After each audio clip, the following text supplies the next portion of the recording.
section, I have a brief presentation.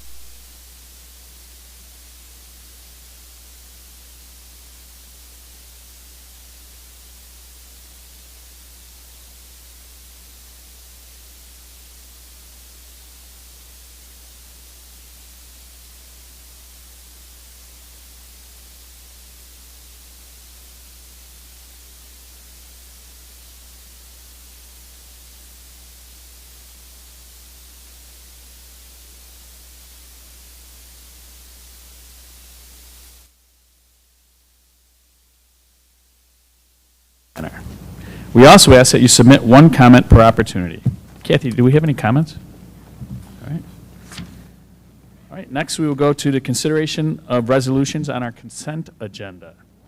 We have the 23037 personnel report, the 23038 payroll warrants, the 23039 vendor warrants, the 23040 press issue 111 for action, the 23041 annual certificate of hazardous conditions, and the 23042 prevailing rate of wage resolution. Is there a motion and a second for approval? So moved. Baumstark. Second, Stefani. Katie, may I have a roll call? Stefani? Aye. Sopas? Nelson? Aye. Moon? Aye. Kavalevich? Aye. Dolan? Aye. Baumstark. Aye. Those carry. Now we're to our consideration of other resolutions. We have the 23043 tentative budget vote call for a public hearing set for September. Are there any questions or comments? Okay, can I have a motion and a second to accept the recommendation? So moved. Dolan. Kitty, may I have a roll call vote? Baumstark? Aye. Stefani? Aye. Supos? Nelson? Aye. Moon? Aye. Kavalevich? Aye. Dolan? Aye. Motion carries. Now we have the 23044 authorization to approve the natural gas. Are there any questions or comments for Mr. Ruelli? Do you have a little presentation for us, Steve? I don't have a presentation. I'll let you know that we have to get a final quote at the end of the training day today. And the 12-month.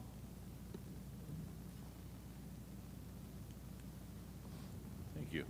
The 12-month and 24-month term went up slightly, but the 36-month term went down 0.0007 cents. That's good. So, yes. So with approval tonight, I would recommend a 36-month contract for natural gas, and they will lock in the rate first thing in the morning. Anyone have any questions or I just had a question. I was surprised that the two providers had such different prices for something like a commodity like this. It just seemed weird. Well, Symmetry actually has our contract now, and we have a surplus in storage because we hold the natural gas, and they were able to give us a slightly lower rate based on the surplus that we already have. Okay. Oh, that's interesting, actually. Yeah. Any other questions? May I have a motion and a second to accept a recommendation for natural gas as a 36-month term? So moved. Kamalevich. Second. Baumstark. Katie, may I have a roll call? Dolan? Aye. Baumstark? Aye. Stefani? Aye. Supos? Nelson? Aye. Moon? Aye. Kavalevich? Aye. Thank you. Motion carries. Next, we have the 23045 Architect Project Agreement, the Atia roof. Mr. Ruelli. So back in February, we had some storm damage here at the roof of Atia. And we were able to save the roof with some repairs, but we were going to have to move up the replacement. The roof was called to be replaced in 2025 as part of the referendum, but we have to move it up 2 years. There's no way we can let that roof go 2 more years without replacement. So I'm recommending getting the roof replaced this summer. We went out for bid on that. DCG came in as the lowest bidder. The material and the labor, we were able to purchase through a co-op. So the labor cost and the material cost were through a co-op, but we still went out and got 3 quotes. So what's on the table right now is a project-specific agreement with FGM to do the work needed to get this out, to get a bid and all the details we needed. But in the scheme of things, this is just moving forward what was going to already happen, right? There's not like a change in scope, it's just a change in timing. Correct. Yes. Quick question. This was weather-related. Yes. Was the option of insurance coverage? We did file a claim with insurance, That's- and as a matter of fact, we're getting back, I think it's a little over $400,000 Good to know. from the All right. insurance company. Thank you. Any other questions? All right, can I have a motion and a second to accept recommendation for the architect agreement for ATIA roof work as presented? So. Second, Moon. Katie, may I have a roll call? Kamalevich. Aye. Dolan. Aye. Baumstark. Aye. Stefani. Aye. Supos. Nelson. Moon. Aye. Moon. Aye. All right, now I have the, sorry. Did I give the right number on that? 23045. 4-5. And now I have the 23046, authorization to approve the ATIA roof work. That was for the architect, correct? Any questions about the roof work again? All right, can I have a motion and a second to accept the recommendation for the roof work at ATIA? So moved. Stefani. Second, Dolan. Moon. Aye. Kamalevich. Aye. Dolan. Aye. Baumstark. Aye. Stefani. Aye. Supos. Nelson. Aye. Motion carries. Now we have the 23047, authorization to advance payment of warrants. Are there any questions or comments? Just as a reminder, this is like the approving all the summer payments, because we're not, So this is going to be for the July board No meeting? board meeting, right. And for the January board meeting, assuming we don't have it. This gives the business office authorization to get these payments together, and we'll present them the following month to the board. Any other questions? Can I get a motion and a second to accept the recommendation to approve the advance payments for warrants? So moved, Kamalevich. Sec- Katie, can I have another roll call? Nelson. Aye. Moon. Aye. Kamalevich. Aye. Dolan. Aye. Baumstark. Aye. Stefani. Aye. Supos. That motion carries. We have the 23048 intra-fund transfers. Are there any questions or comments? Just one comment. Thank you for continuing to maintain the accounts. Can I have a motion and a second to approve the recommendation for advance payments of summer warrants? This is the Intra-fund intra-fund transfers. transfers. I'm sorry, yes, intra-fund transfers. So moved, Dolan. Second, Moon. Kitty, can I have a roll call? Supos. Nelson. Aye. Moon. Aye. Kamalevich. Aye. Dolan. Aye. Baumstark. Aye. Stefani. Aye. Motion carries. Now we have the 23049 administrator and exempt staff compensation. Any questions for Dr. Deli? Could I ask for a motion and a second to approve the administrator and exempt staff compensation? So moved, Dolan. Katie, may I have a roll call? Stefani. Aye. Supos. Nelson. Aye. Moon. Aye. Kamalevich. Aye. Dolan. Aye. Baumstark. Aye. Motion carries. We have the 23050 retirement agreements. Are there any comments or questions? I just want to make a comment. Yeah. I'd like to reject all of these requests. So moved. No, I think that it is the unfortunate fact of timing, but it is really a recognition of the plethora of talent that we have at the district to be able to just acknowledge all the individuals here who are going to be kind of finishing their careers with us in the next couple of years. So just thank you in advance. I second that. All Well, right. and as I've stated to board members before, there will be careful succession planning that takes place between now and the time these individuals exit the school district. So we're going to be very deliberate about creating high-quality applicant pools to step in after these folks transition with their lives. And we have the benefit of their advance notice to give us the time to do that. Dr. Silverman, does this mean you'll just be Bruce Wayne?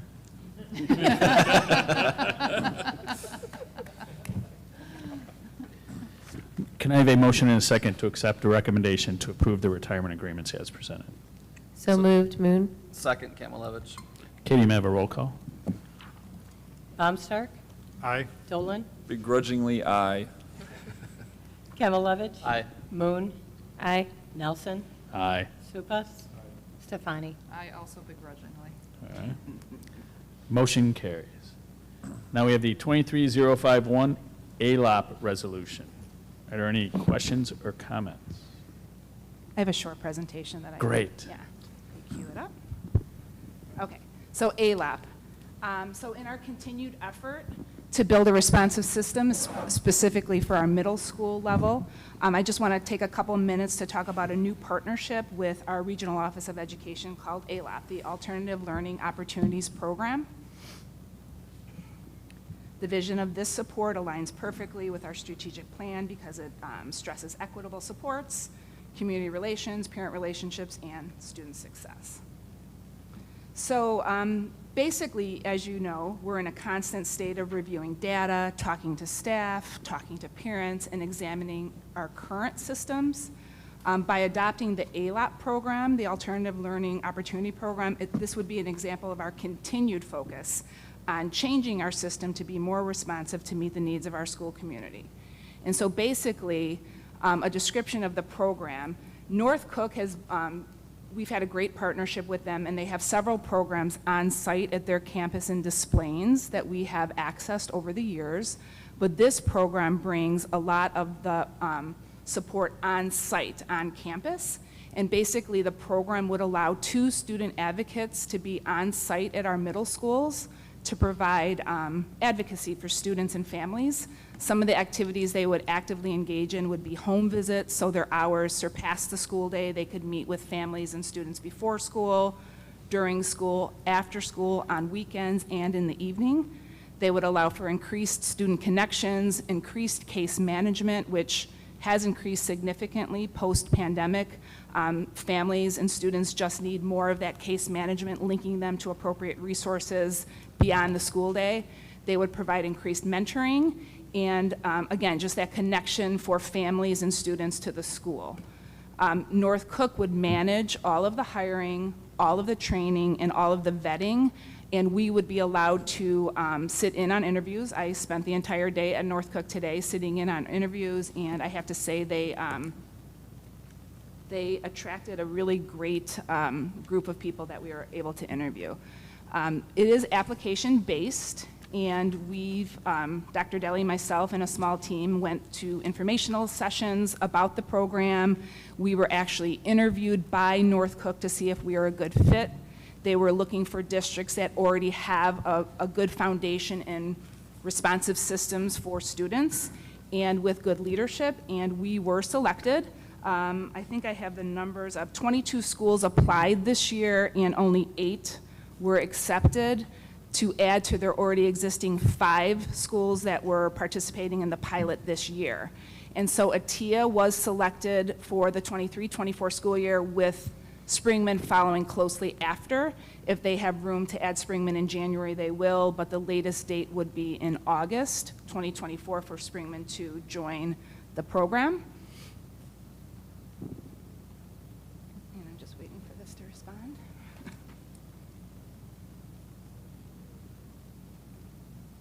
Oops, went too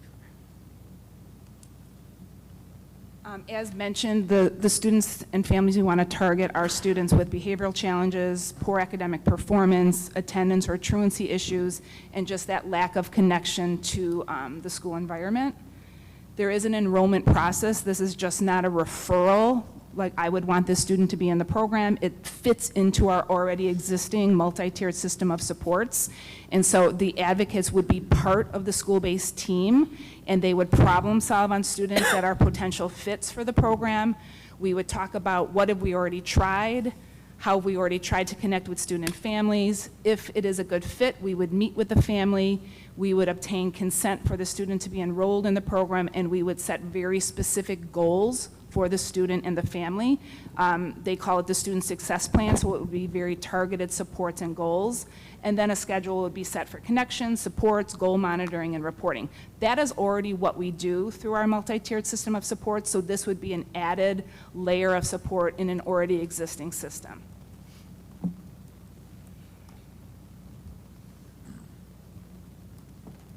Doesn't like when I'm on slide too long. Second here. There we go. So we spent a lot of time talking to North Cook about the funding because it does seem like such a great deal. And so the first year, North Cook splits the cost 50-50 with the district. And typically for 2 advocates, so each middle school gets 2 advocates. And so when Springman comes on board, that would be a total of 4 advocates for the district. And with 2 advocates, it's approximately $70,000 for our district share, and we've already talked as a cabinet and earmarked some Medicaid dollars to fund this in the first year. Year 2 and beyond, the cost for the district is substantially reduced, and basically there are certain parameters that have to be met, such as each advocate would have to carry a caseload of about 25 to 32 children. They would have to do the documentation. And so if those parameters are met, which of course they would be, our share, the district share, would just be half of the evidence-based funding, the tiered funding that we receive. And so we asked for an example of what that might look like for a Tier 3 school. And so with the fiscal year 22 numbers, we received our share would be $27.46 per student. So if we had a caseload of 64 students, it would be about $878 for the second year and beyond, which is That's a quite a substantial. savings. Exactly. That was why we really kind of took a extra look at this. There would be an intergovernmental agreement required to participate, which is also attached to this document, and we would like to move forward with adding continued supports to our already existing responsive system. So this will really enhance the MTSS program that we already have in place at a fairly reduced cost by year 2. Yeah, and so Almost it's, free. yeah, it's an added support through our MTSS system. So identifying children through problem solving through MTSS, this would be one of our options when we came to the table to discuss the presenting needs. Does anyone have any other questions about this? We've got 2 really quickly. Okay, well, I'll go Vasilios and then James. So thank you for that. So is this considered like a last resort to reduce the need for school removals or something along those lines? No, this would be part of our already existing system, and we support students in a tiered way. And so like at the Tier 1 level, all students learn social emotional skills. We explicitly teach and embed that through the day, but then there are some children that need additional support. We call it Tier 2, where it would be more targeted, and we would actually set goals for those students and really monitor their progress. And then there are some students that need even more individualized support at a Tier 3 level, and this support would fall somewhere between like that Tier 2 and Tier 3 to hopefully give them a better connection to the school and give them supports and mentoring at more flexible times. Some of the examples they gave us is home visits because a student is truant, or helping parents set up doctor appointments where they can accompany them, and just really kind of getting families more connected to the school environment. And once they meet their student goals, then they would be placed out of it. Yeah, and similar to other supports that we provide in the school, we always want to give the support that's needed, look at data and progress, and then fade to support independence, and this wouldn't be any different. Okay, thank you. Dr. Dole? Thanks. So this is exciting. I guess 2 points of clarification. So we have like a year 1 and year 2. Is this something that it's piloted for a year and then they get to elect if we're going to continue, or is this kind of because we've been selected into being part of their portfolio, that it is a durable partnership going forward? That's the Yeah. first question. That's a great question. A durable partnership, that's what we would want, and that's what they want also. Just the funding model is a little different in year 1 and then year 2 and beyond. But if we are successful, which we feel we will be, our goal would be to continue the support. Those schools that are in the pilot this year have no intention of ever leaving, is from the feedback that they gave us. Okay, super. And then second, just who selected a TIA? Was it NCIS or was it us? And so we talked a lot, Dr. Deli and myself, and they actually interviewed us, and it wasn't like comparing like who had the most trouble this year, who has the most kids. It was really about looking at their existing structure for MTSS and the leadership and knowing that a TIA would be one that we know would be a role model moving forward. There wasn't really like a contest. We would have loved to have both of the schools in there, but we had to choose one with their agreement, and they also agreed that a TIA would be a great first step. So would you also say that, I noticed that you mentioned that they may add Springman by January, and was that part of your prodding, you and Dr. Deli's prodding, because you wanted to make sure there was parity with the middle schools? Yes.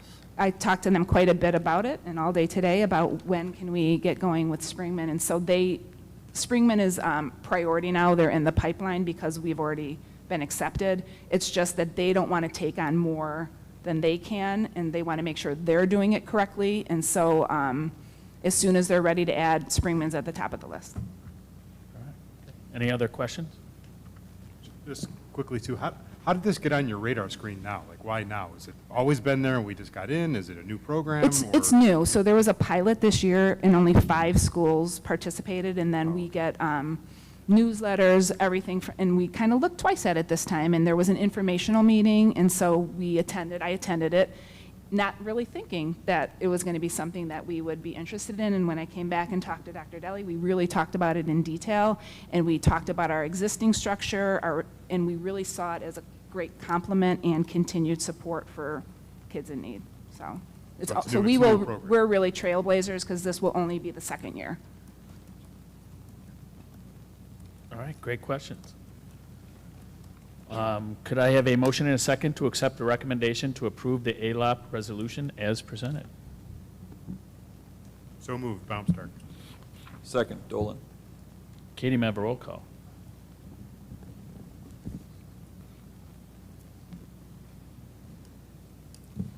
Nelson, Aye. Dolan, Aye. Moon, Aye. Baumstark, Aye. Sopas, Stefani, Aye. Pamela. Aye. Motion carries. Next, we have the 23052 Medicaid resolution. Are there any questions or comments? If not, can I ask for a motion and a second to accept the recommendation to approve the Medicaid resolution as presented? So moved, Kimmelevich. Second, Moon. Katie, may I have a roll call? Baumstark, Aye. Dolan, Aye. Moon, Aye. Nelson, Aye.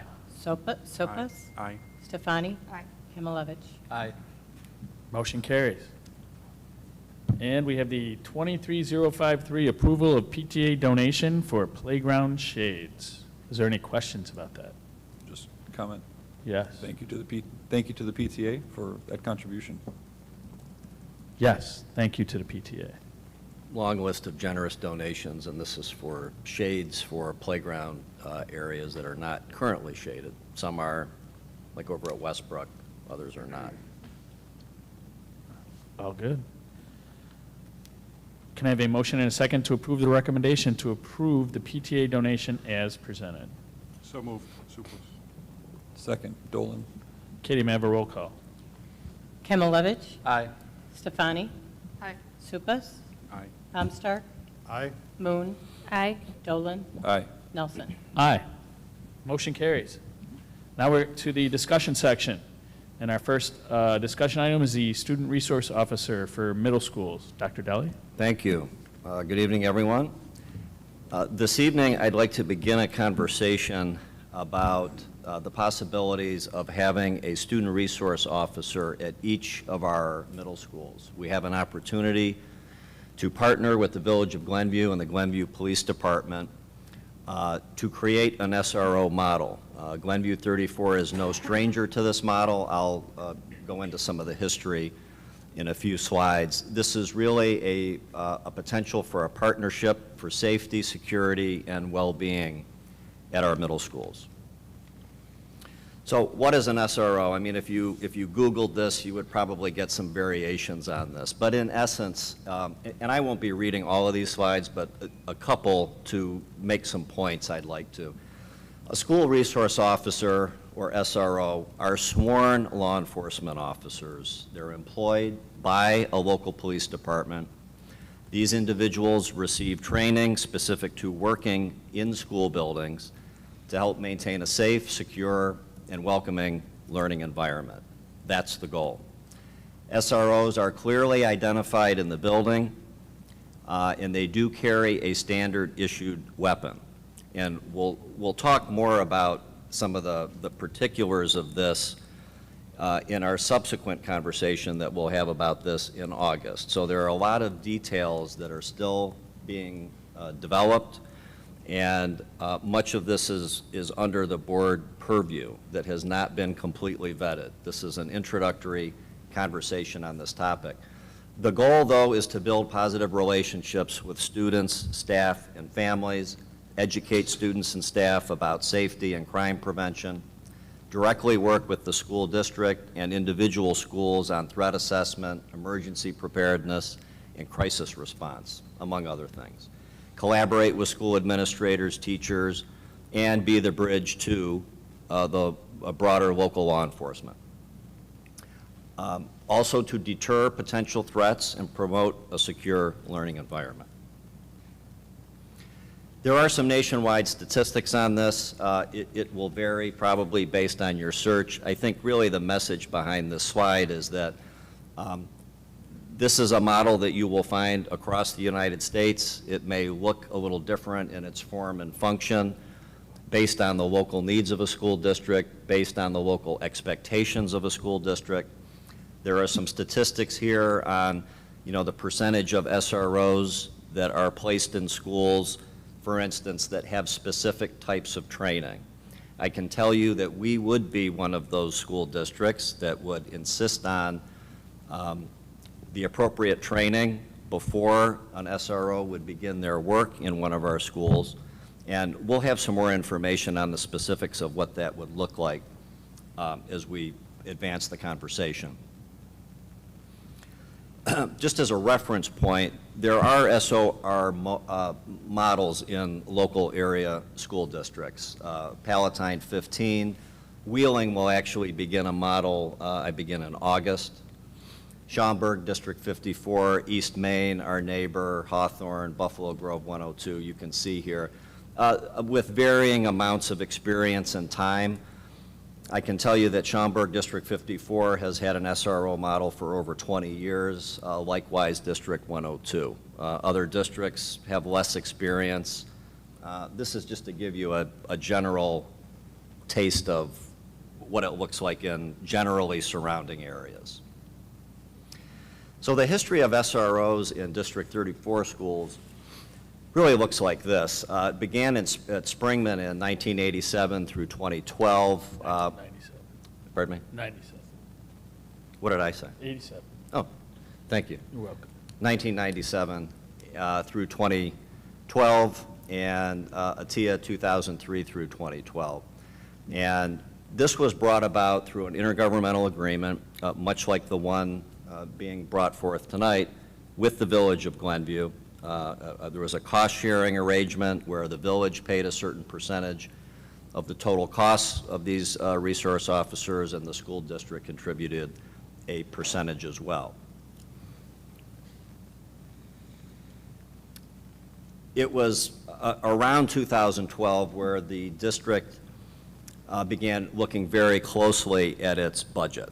And through some strategic budgeting decisions and some middle school restructuring, the SROs were eliminated. So this was in large part due to the funding aspect of the model. There was also a reduction in the student service administrator, where there was one that was shared between the two middle schools. There was a teacher on assignment, though, that was added to the middle school administrative team. That position has since evolved into an administrative position. So why now? There is not one event, there's not one aspect that is causing this topic to be brought to the table. It's really an opportunity to build on the positive working relationships that we have with the local police department. And we would like to employ a model that is consistent and similar to that of District 225. So both North and South have school resource officers. They have an intergovernmental agreement with the village, much like what is being proposed here. This helps us maintain regular and a consistent police presence at our middle schools. Right now, if the police department is contacted to respond, it's, whoever the nearest officer might be. And so it's rarely ever the same person. This is an attempt to build a stronger relationship with the school, a consistent presence, and a strong relationship. We have some current examples of what I think are positive relationships with the police department now. We have our High Five Fridays, which you've probably seen on our website or social media, community resource fairs, and really just a more effective and proactive connection. This slide is just a reminder that our middle schools have many inhabitants. I mean, there are nearly 1,000 people who interact at each one of our middle schools on a daily basis. Why do I even bother mentioning that? I mean, just because of the size, there's a higher likelihood of frequency of certain types of behaviors that are going to take place. And sometimes I'm surprised when I talk about this with people because they either didn't know or they forget that these are large buildings with high populations. So I'd also like to share, these next couple of slides depict incident referrals by school. There's a lot more detail behind these, of course, but the slides are really designed to send this message. There has been a marked increase in the types of incident referrals that you see listed here. So the column to the far right represents a percentage change over 2021 to 2020, 21-22 to 22-23.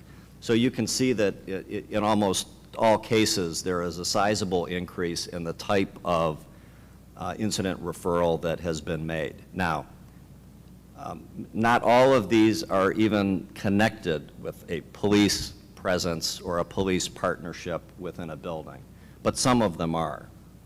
And so to the extent that we can use our existing resources, new resources like this ALOT model, and a bridge with the police department, I think we can make some inroads on addressing some of these areas effectively. Can I ask a question? Yes. What do you mean by incident referral? Is this something happens and the police are called, or? Not necessarily. Okay. No. So these would be basically, think about them as disciplinary referrals. Okay. Some of which involve police interaction, some of which do not. So, peer disrespect would likely not involve the police, where others would. So this is for Atia, this is for Springman. I mean, the whole point here is that we're seeing an increase in these numbers. Police response at the middle schools. For the 21-22 school year, we had 99 911 calls, 57 of which were at Springman, 42 at Atia. We're working on assembling numbers for this past school year. The 911 calls it's one small metric. That could involve any number of reasons why a 911 call was made. It doesn't mean that there was a violent act. It doesn't mean that there was some kind of illegal activity. So it's it's merely reflective of the frequency with which the police are already interacting with the schools for various reasons. Our current middle school staffing supports, I thought I would share because partnering with the police department is not a substitute for all of the work that we do to support students and their families and intervene as necessary. So each one of our schools has 3 social workers, 2 psychologists. There are interns that are also incorporated in that model, student service specialists, learning behavior specialists, and then we have administrative teams. We have principals, we have assistant principals for learning and also for student services. So it's a model that has worked as well as it can, given some of these other issues that we've been faced with. This may seem like a lot of people, but again, when you're talking about 800 plus students and increased needs, these individuals get stretched pretty quickly. We do have some information that's self-reported from our student, staff, and family through our thought exchange methodology that we employ from time to time. These are some just direct quotes from student, staff member, and families that emphasize really what's in this, what is it, a Wordle? You still call it a Wordle, or what is it? Yeah. You can see accountability, behaviors, bullying, consequences as being thematic in some of the responses that these individuals have given. So we know that it's on people's minds. We know that it has helped us frame the need.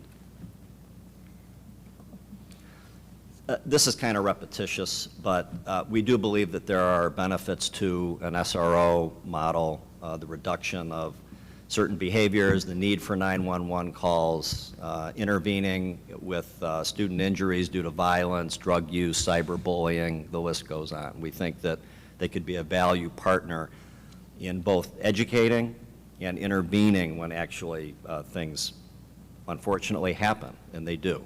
We have the data to support that. The bottom line is we want all students and staff to come to school in a welcoming and safe environment, and knowing that there is a system in place to address incidents when they occur effectively. Some keys to success. And I know this from having worked in districts that have had SROs before. The individual who is assigned to the building is key to the success in the model. And so, and we as a school district would have a hand in deciding who that individual is. Middle schools are special populations in a lot of ways, and you have to be of the mindset and have the training to be able to work in that environment. So to point number 2, these individuals are specifically trained. We would insist that they're trained prior to starting any kind of a role within our schools. They need to be properly equipped. They need to be integrated members of the school community. They cannot simply be seen as someone who represents the police department, period. The whole goal is to have them be a part of the culture and the climate that's created at a building. We oftentimes say to students and staff members, if you see something, say something. And sometimes a person who is not necessarily connected with the day-to-day, minute-to-minute teaching and learning process can become that person. And we want partners with mental health staff and community resources. So there are plenty of things that a school resource officer would not do. But helping us bridge and make the connection to triage the needs of students and families, we think would be beneficial.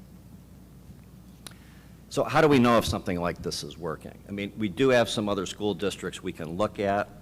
And we will spend some more time doing that, just to figure out, what has gone well, what have been challenges, how have they overcome their challenges.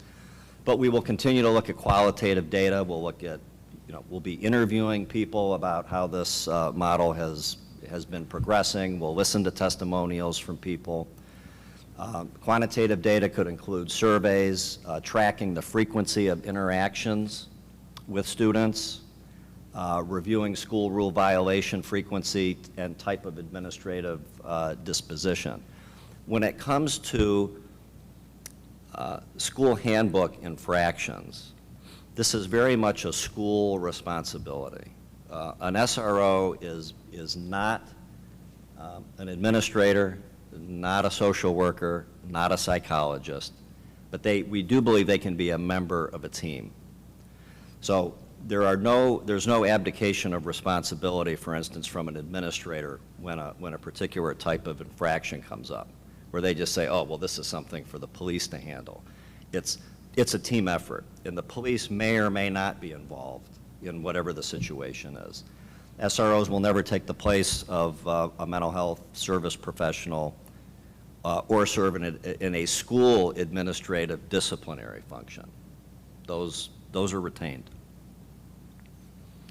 So some Q&A, and we'll add to this as the conversation ensues. We would definitely be involved in the ultimate selection of who this is. The screening process would be done by the police department, but we would have a definite say in who the person is who ultimately would be positioned at each middle school. There is specific training that's provided by the police department, but there's also a training that these individuals would receive as they become more enculturated into our school district.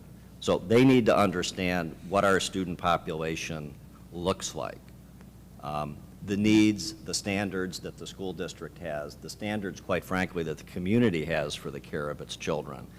And that's very unique to each school district, and so that would be a priority to us. Their work hours would essentially be, an 8-hour workday when schools are in session. How they're deployed when schools are not in session would be up to the discretion of the police department.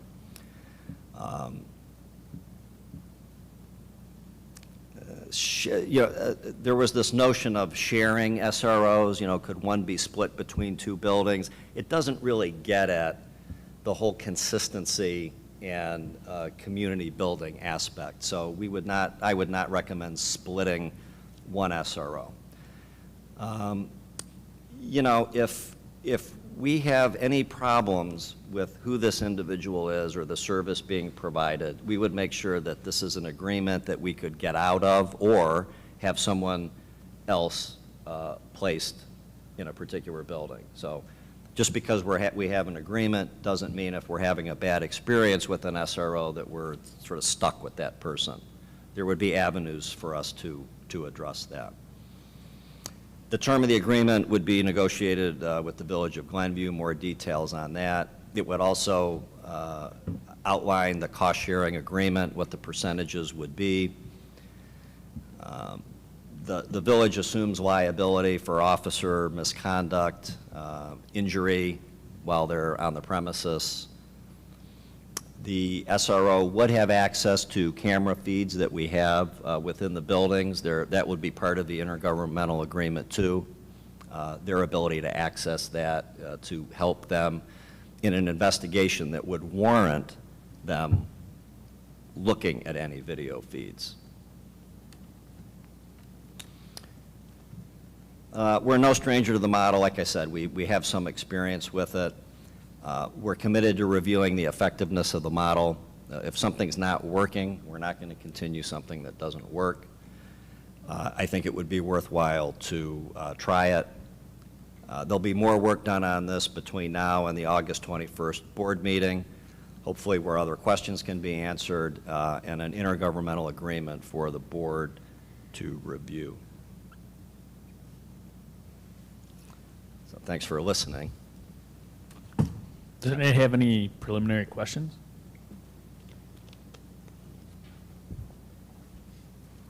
I just had a comment if I could. Please. Thanks for a lot of information to start processing and to know that we're starting this conversation, because I know it's been kind of had in multiple different ways and then not had. So to see that there's some preliminary feedback from parents and from students and from staff, I think that going to really be important and critical as we go forward with the other information that we're gathering with the police department and the village. So looking forward to how that unfolds over the next several weeks. Dane, I just want to say thank you for giving us the information, and I look forward to hearing some of the additional information that's to come, because I think that will be critical in how we view this in the future. Thank you. You mentioned, operating as a team, but certainly in some fraught, kind of situations, there's often a need for, a clear chain of command understanding, just to use a phrase. Do you envision, that level of clarity for who has the decision-making authority to be something that's codified in the agreements and maybe structured depending, based on, different incidents? Like, an imminent external threat we would expect the police to have the final say on action. But I'm thinking more of, children who are not being able to control themselves. That's a much more challenging scenario, and would we want to have that codified and really well understood as part of the training? Well, I think it certainly could and should be. I mean, we have individuals in the school building, for instance, who are CPI trained, and so they are trained in how to respond to a child who may otherwise have behavioral challenges. And that requires a special kind of training. And that CPI team would, for instance, if we just ran with this example, would be the first responders. They're the ones who, they know the child, they know what the plan is, they know what the response plan should be. The police, in my estimation, have no intersection with a situation like that. If there's a child who is in possession of an illegal substance and has been caught distributing the substance to other students in the building, which we have had, that would be a much more clear-cut police intersection. But I think to your point of codifying that, I think the agreement would be a place to do that. You mentioned a little bit on the video, but do you get a sense of any guardrails that would exist regarding information about students leaving the district and being in possession of the police department as part of this arrangement? Stu, I'm sorry, I don't know if I tracked totally with the question. So an SRO who is, on site is just by virtue of being there, collecting information on students, just getting to know students, getting to know, maybe who's problematic and whatnot. Is there anything in this kind of setup where systematically that information ends up, being collected by the police department, i.e. is assessed outside of the district by the police department? Well, I mean, it shouldn't be from a surveillance perspective, if that's kind of what you're... Yeah, and I'm more asking, like, would that be another thing where we would standardly codify, or is it something that they've brought up in terms of a guardrail or a firewall? Right. I mean, it would seem to me that that would be a stipulation of the agreement, that there are certainly boundary conditions on information collection, sharing. To be blunt, we would not tolerate any type of profiling kind of behavior. That would not only be, part of the training aspect of this that we would insist on, but and this kind of goes to the review of the data. So we as a school district, I think, bear a responsibility in keeping our eyes on frequency of interaction, type of interaction, student demographic. I mean, that's more, I think, on us, but that would inform not only the relationship, the working relationship, but anything that may need to be in an actual agreement.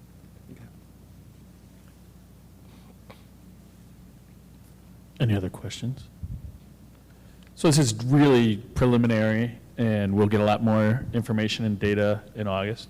Well, we'll be getting more information on, what an actual intergovernmental agreement might look like, what it contains. I'll get some more clarity on what is within our discretion. I think there was a question about, is the officer in a full uniform or not, things like that. I mean, my understanding is we have discretion over that. The officer would be identified. They could be wearing a sweatshirt that has, an emblem on it or something like that. So I think there may be some options for the board to consider that I can't say I fully understand, but by the time any agreement would come your way, I would have that vetted. I just have a comment too. So many of you know I work in a private high school, and we do have a private security officer. So I just would point out that a lot of these benefits that are mentioned here, I can attest to that I feel like in our environment they do happen.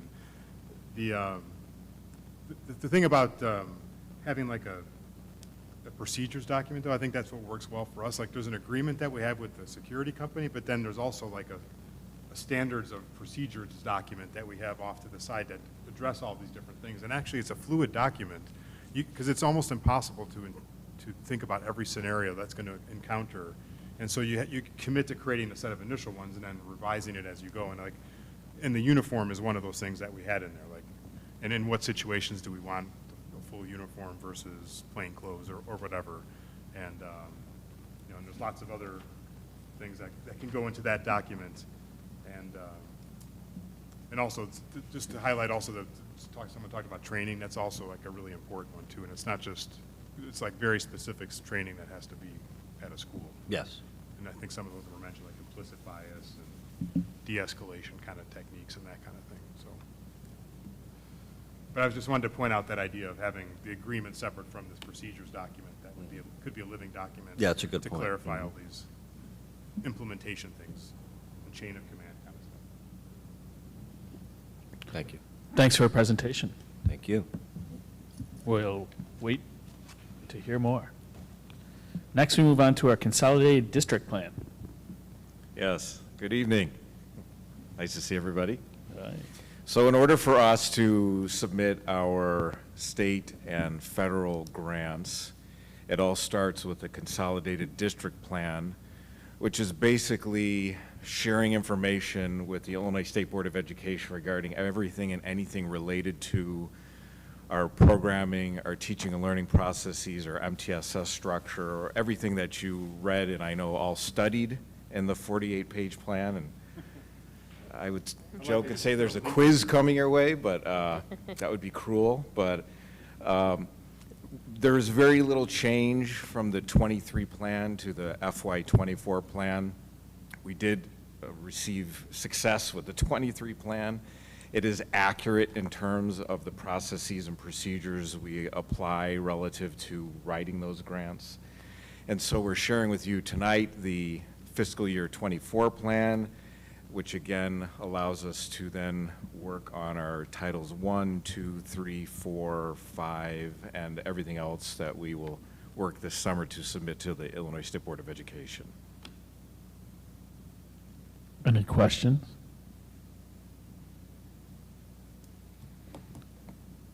Jim? Okay. No, sorry. Thank you, Dr. Silverman. I was told that when I speak tonight, I only have 3 minutes. Did I hit, Kathy, was that 3 minutes? You actually did a 3 good job. seconds, okay. 3 seconds, 3 minutes. He heard 3 minutes. All right, next we move to our strategic plan update. So this is our annual update we target in here. Not yet. Is it green, or did it die? Died. It may have. It's dead. Do they ever just shut off? They do. Yours isn't it? Oh, there's yours. Isn't it? Okay. Just stains. So this is our annual rendition of our strategic plan efforts over the course of the year. We also try to do some previewing for next year, which is the final year of our strategic plan, believe it or not, and don't look now. So the process that we're going to use to go through here is going to be similar to what you've seen in the past. We're going to be brief. We've already had internal discussions as a team. We've heard from some individual board members that, man, it would really be nice if when we look toward our next strategic plan, that it's more consolidated, more meaningful in the sense that you can actually resonate with these more quickly, rather than having them dispersed over so many categories and have so many different check-in points. So looking ahead, this will look different, but for the time being, this is the model that we have, and we'd like to report out on it. Thank you. That's my part. We thought we'd start, you see in many of our presentations, sharing the mission, vision, values, but we thought we'd go back to give a good history of the plan with our video that launched our strategic plan in 2019. Except you can't hear it, so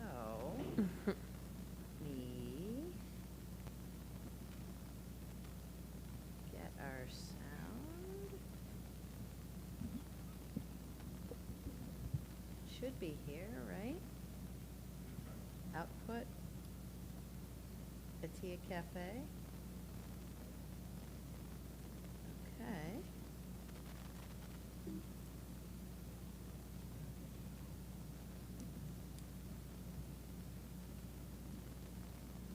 Aspire, explore, discover, connect. Aspire, Explore, discover. connect. In 2018, Glenview School District 34 began forging our path forward with a comprehensive, inclusive strategic planning process. The strategic plan is important because it will provide for us a roadmap in reaching our desired future, which is to become a premier school district.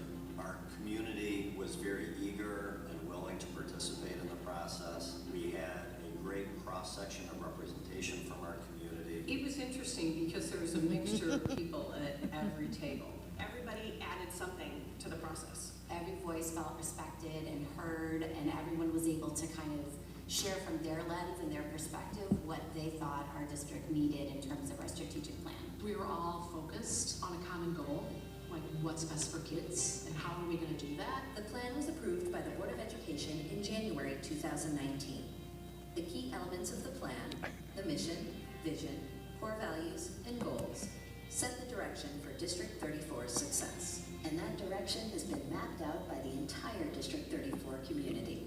Through engagement sessions and surveys, the 40-member strategic planning team gained input from more than 2,000 District 34 staff, families, community members, and students.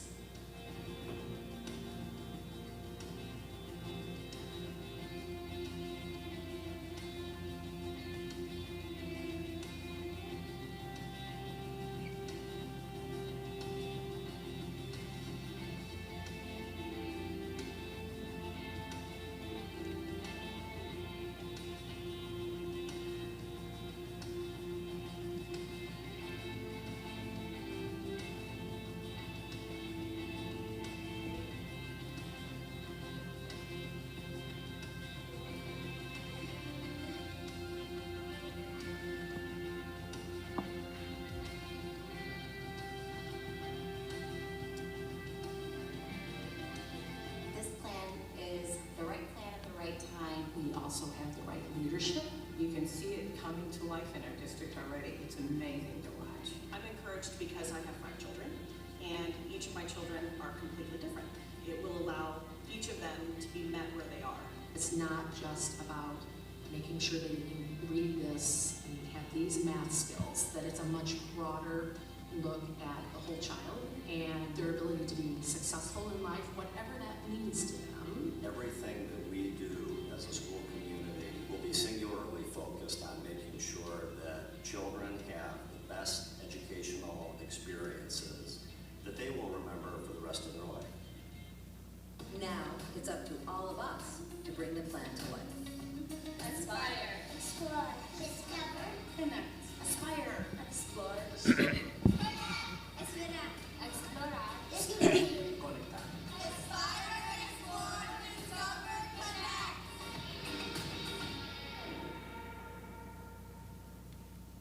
Aspire. There we go.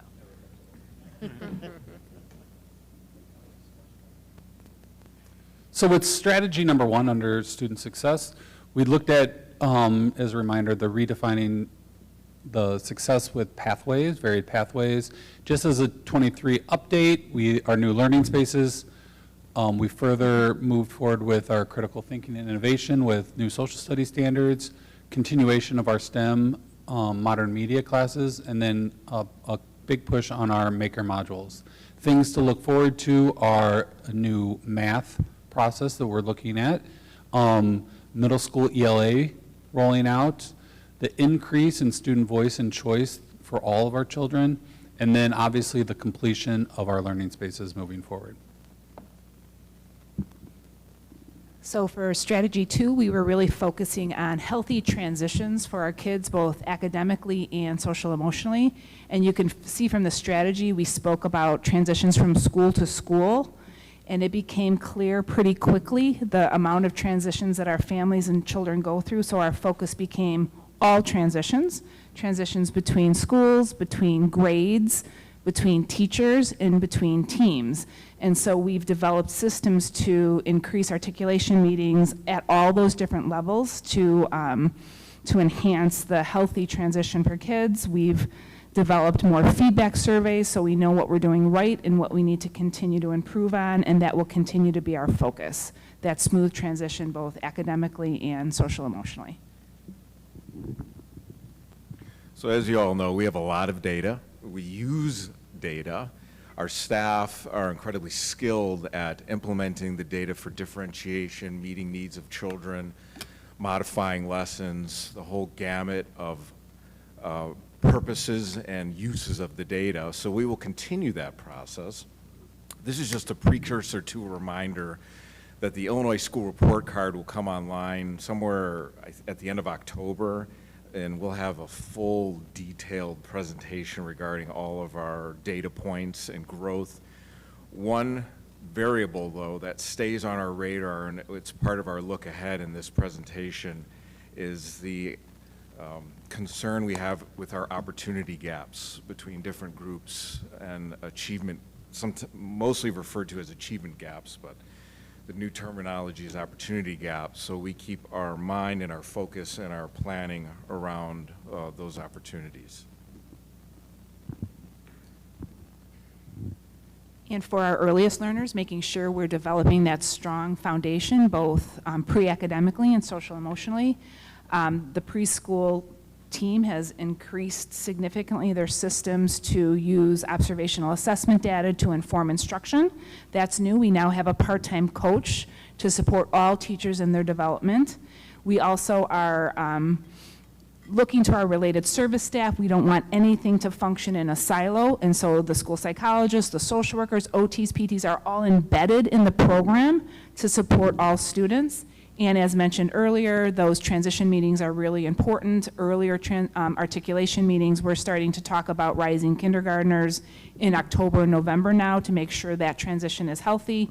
And we continue to just focus on aligning and adjusting curriculum and instruction to support our earliest learners. And as you know, we welcomed our first class of full-day kindergarten students this year, which is also our earliest learners. And I know we have a little video Yeah, and we to just celebrate. wanted to highlight what those students look like on the first day of school.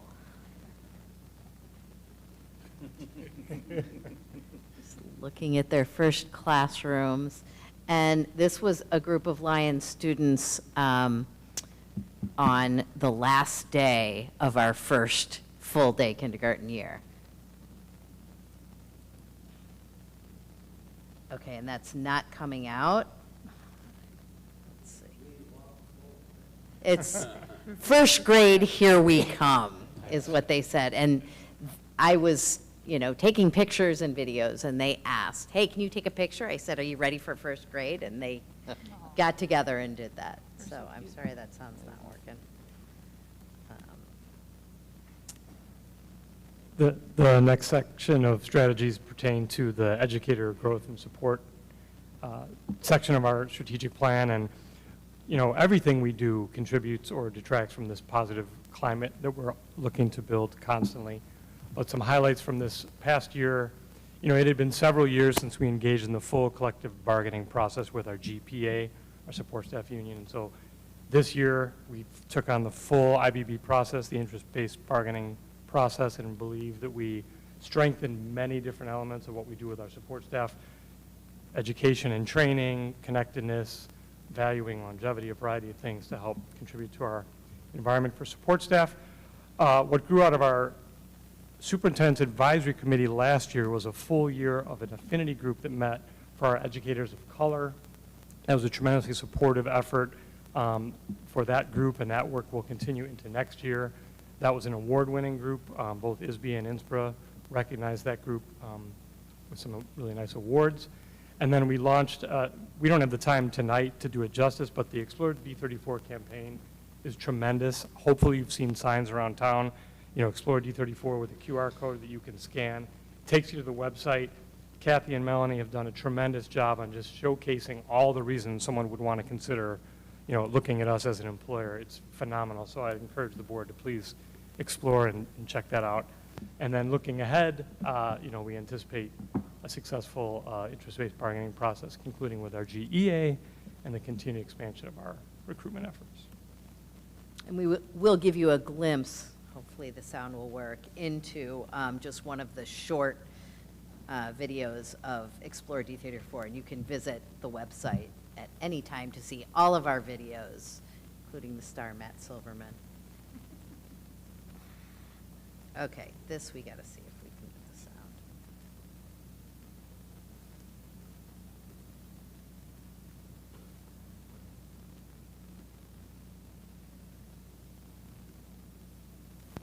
All right.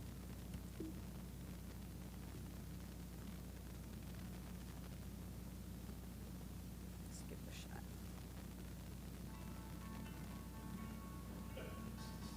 We love it so much. We have fun. We have fun doing it, and that's why you should come to Glenview. Sorry. We love it so much. We have fun. We have fun doing it, and that's why you should come to Glenview. School District 34 to work. I think what Matt's trying to say is that on opening day, we had snow cones, a beanbag toss, a therapy dog. I mean, come on. It is so wonderful to not only love where you work, but it's important to love the people that you work with. You'll find teachers just letting loose and having a good time with one another. We laugh. We work extremely hard. At times we may cry, but we get through things really for the best interest of students. So Matt in retirement will be talk show host with Aaron Wilkins.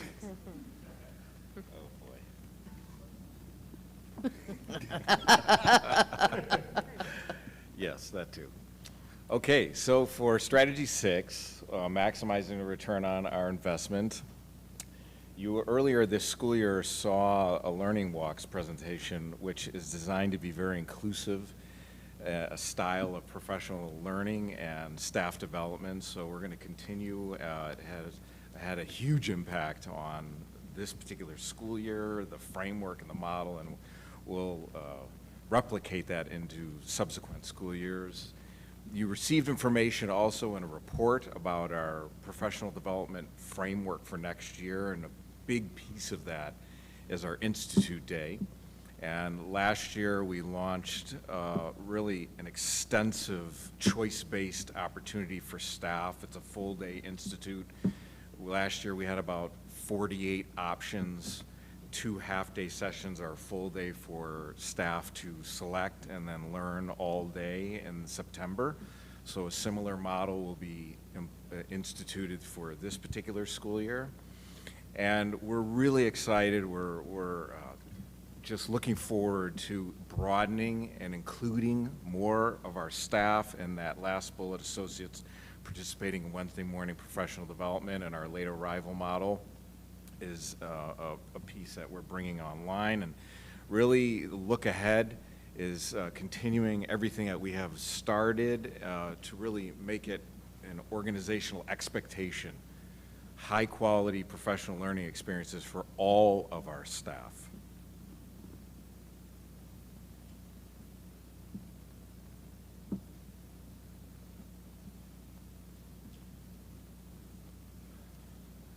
Sorry. Wait. Oh, no, this is, who is this? Brian. Thank you. The last one in here, or the last one I'll be doing, Ever. is ever, is, again, a replica similar to the innovation component that we had earlier. And it talks a little bit about things that we did this year in terms of continuing our maker modules and continuing our modern media and STEM classes, but also the work that we've done around soft starts and the SEL component as it relates to those soft starts in all of our classrooms, working towards how we can do that at the middle school. And then again, the voice and choice that we talked about earlier, giving our students the ability to provide their voice and to have choices throughout the learning experience. And then next year, continue to focus on our late arrivals. September, October, March, we'll be doing specific focus on choice and voice as it relates to using the spaces and providing opportunities to train. It's just not the building. The building and the money is awesome, but if you don't use it right and if you're not giving students that opportunity, then we're going to miss out on a lot of the stuff that we talked about during those referendum conversations. And I'll make sure the sound works before I even turn it up. Some of our staff members who have worked in the learning spaces already shared their experiences with being able to work in those spaces. In 2020, the Glenview community showed their overwhelming support for District 34 schools by passing a $119 million capital referendum. And in the fall of 2022, the district welcomed our first class of full-day kindergarten students and began rolling out renovated spaces across all buildings. All of our new learning spaces are just gorgeous. They're all just simply beautiful. Within those spaces, teachers and students now have an opportunity to move freely around the classroom, to use their hands, to work with their peers, and to work more closely with their teachers in really very uninhibited ways. The biggest mindset shift has turned from come into my classroom, and that has become come into our classroom. We do best as humans, and we learn best together. Our spirit of the district is togetherness and belonging and inclusivity. And we live that in our learning spaces. They're made for people to be together. The results have been transformative to the buildings and to the staff and students who discover their pathways to learning in those buildings together. Having the bigger space allows me to have more room for them to work on projects or collaboration, because with our rooms, we can actually open up the dividing wall and then we can actually collaborate across classes. The way the new rooms are set up is way more conducive to engagement. There's really not a bad seat in the classroom anymore. For the youngest learners and their teachers, the added time and space give them the flexibility to find their path, allow them to feel comfortable and safe in taking risks in learning, and help develop stronger connections. I think students having the choice and the flexibility to do things helps them learn better, because it's not just me telling them what to do. Having that freedom for them gives them more independence, and that independence gives me more time to work with small groups and other students that need help. That's part of the design. They're flexible spaces. They're able to change. They're able to adapt to meet the needs of students. In District 34, our new spaces help us elevate and celebrate our students, our teachers, and our community. In 20, And in the area of parent and community partnerships, we provided further connections with our parents to make sure they feel connected and welcome in our schools and have the resources to support their children in their academic experience. Last year in August, we had our inaugural Community Connect Resource Fair, which was really successful in bringing people together at the start of the school year to connect parents with resources, the township, the park district, the library. We had legal aid clinic, elected officials, and all of our internal resources that parents could access as they were kicking off, and last-minute registrations with help there. Our BPACs have been incredibly active in helping parents be connected to those resources.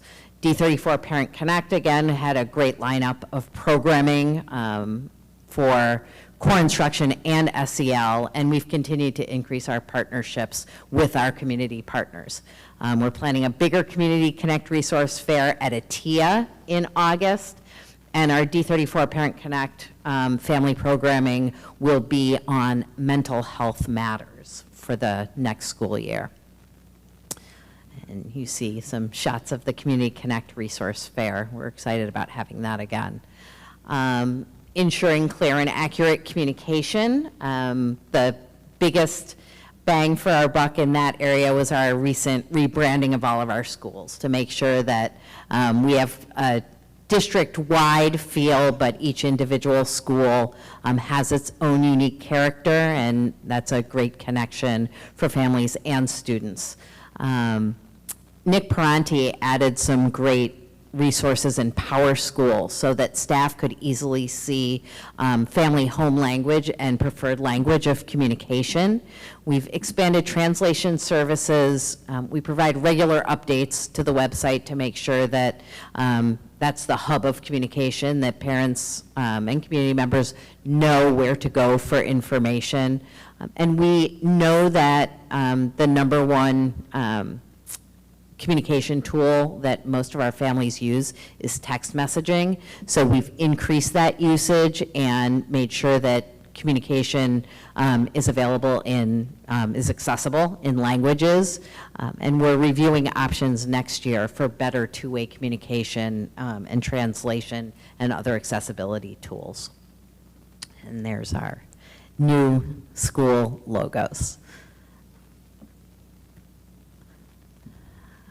And the increased partnerships, we can't do this alone, and we've got some really valued partnerships throughout the community. And one that we focused on this year was our partnership with our bilingual buddies, a dual language class at Springman connected with our dual language class at the preschool. And if you didn't have the opportunity to be there this school year, I strongly encourage all of you board members. Will give you the dates when we do that next year to be in the classroom when those buddies connect. We're going to expand that program next year and implement the Pathways to Biliteracy Award. The Bilingual Buddies Service Learning is a service learning opportunity that's part of that biliteracy. So it was a preparation for that program. The township grant for the summer camp at Glenview Park District was an incredible park district between the township, the park district, the Park Foundation, and District 34, providing a camp opportunity for students who otherwise would not have had that opportunity. And our partnerships with the library and Gelfand and District 225, we put 255, in summer family literacy events is coming up this summer. And there's some shots of our bilingual buddies. And I'll bring up the rear with resource stewardship. So here we're talking about finance and operations. The strategy number 11 is obviously dealing with construction and maintenance of our buildings, some things Steve and his team are doing right today, overseeing the project that's going on this summer. It's one of our biggest summers so far. And then also strategy 12 as it relates to financing and equitably allocating the resources we do have. You approved the FY24 tentative budget tonight, and obviously have been a part of ongoing long-range financial projections that help us get to that point each year. And as Dr. Deli said, we're coming to the end of the strategic plan. It ends next school year, so next year is a transition year. And we have our schedule for our next strategic planning process, so we'll be recruiting our core team and launching surveys and having meetings, task force and community engagement meetings. And the board will, we will bring forward a recommendation for the board to approve a 3-year plan in May of next year so that it launches at the beginning of the following school year. And as Dr. Deli also said, we are going to have a little different plan. When we launched the current plan in 2019, it was the first strategic plan that this district had had in many years. And so it was kind of a transformational and foundational plan. As it said in the video, it was the right plan at the right time. But the things that we've learned in implementing that plan and the different needs that we have, we expect to have the strategic planning process to be a little more focused so that when we develop the plan, which will be a 3-year plan rather than a 5-year plan, we'll have fewer objectives to allow us to focus a little bit more on, you know, the needs of the district, and they're not as grand as they were in 2019. The objectives will be more measurable, aligned with the strategies, and with that streamlined approach, we'll be able to have a clearer reporting dashboard with data and updates.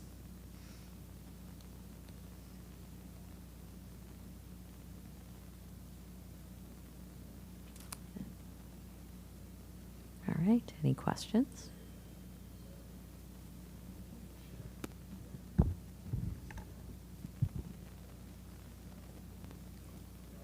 I got you. Here you go.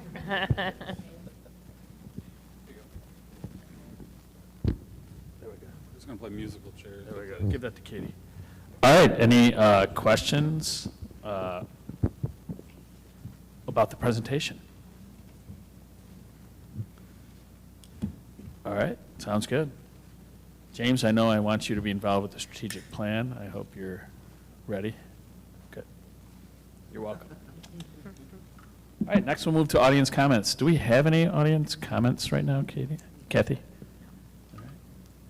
All right, we have the report section, the number 1 FOIA report, the number 2 construction change order report, the number 3 referendum expense report, number 4 monthly budget report, number 5 current financial projections, number 6 the learning lab report, number 7 the following meeting agenda. Does anybody have anything they want to add about those reports?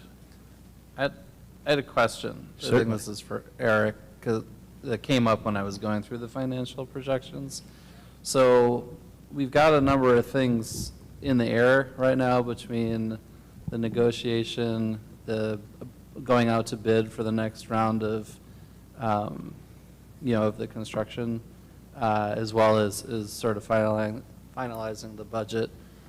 What's the chance we're going to kind of know all of those when we get around to sort of finalizing the budget? And the reason why I'm asking is, I mean, it might have, when we look at that fund balance drawdown for the rest of the construction, it'd be nice to kind of know like where we stand on both the bids and the negotiation. So how are you seeing that come together in the next like few months?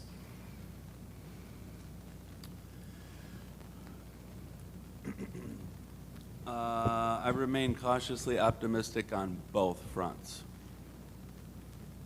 And, obviously we've got another 4 to 6 weeks before we pretty much need to get going in earnest about the final budget. I can't speak to whether negotiations would be settled at that point. Right. And then construction, I'm just trying to think of some of the last conversations we had. But I don't think we're expecting to bring bids to this board until after the August meeting.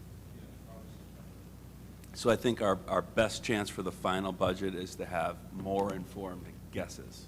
But I'm not sure we'll know definitively on both of those topics. Yeah, it was, especially on the construction one, because I was in that meeting. I mean, an informed guess would be September's the good, final yeah. hearing, so that allows a little more time, but Yeah. just kind of thinking that through out loud here, it's a little up in the air for both, for sure. Sounds good. Thank you. I mean, so Alex, I also, I like to think of it as, it's sort of like how we were budget planning when we knew that TIF was going to expire within a 2 or 3 year period. And it's kind of the same kind of thing right now with the 2 balls that we have going in here. Thanks. All right, any other business? I will call the meeting adjourned. Thanks. I really gotta go to the bathroom. I'll be back.